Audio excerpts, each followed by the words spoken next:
কেন্দ্রীয় মন্ত্রী নিশীথ প্রামাণিকের গাড়িতে হামলার ঘটনায় সিবিআই তদন্তের নির্দেশ দিল কলকাতা হাইকোর্ট। নিশীথ প্রামাণিকের কনভয়ে হামলার ঘটনায় সিবিআইকে তদন্তভার দিল হাইকোর্টের প্রধান বিচারপতি ডিভিশন বেঞ্চ। ঘটনার পিছনে ষড়যন্ত্র রয়েছে কিনা তা খতিয়ে দেখবে সিবিআই। রাজ্যের স্থগিতাদেশ খারিজ করে দিয়ে সিবিআই এর তদন্তভার দিল কলকাতা হাইকোর্ট।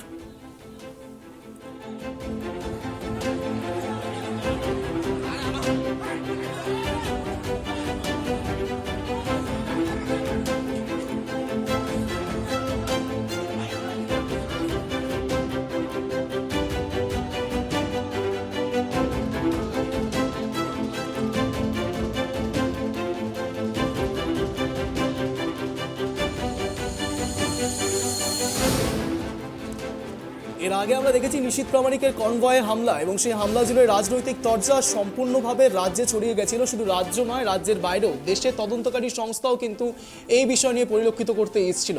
কিন্তু এই নিশীথ প্রামাণিকের কনভয়ে হামলা ঘিরে এবার তদন্ত করবে সরাসরি সিবিআই, সেরকমই কিন্তু খবর আসছে। আপাতত কেন্দ্রীয় মন্ত্রী নিশীথ প্রামাণিকের গাড়ির হামলার ঘটনায় সিবিআই তদন্তের নির্দেশ দিল কলকাতা হাইকোর্ট।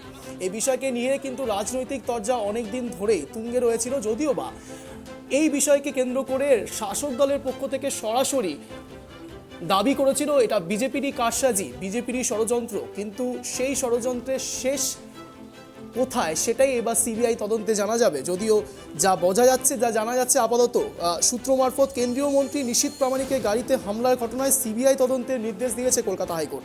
নিশীথ প্রামাণিকের কনভয়ের হামলার ঘটনাকে সিবিআইকে তদন্তভার দিল হাইকোর্টের প্রধান বিচারপতি ডিভিশন বেঞ্চ।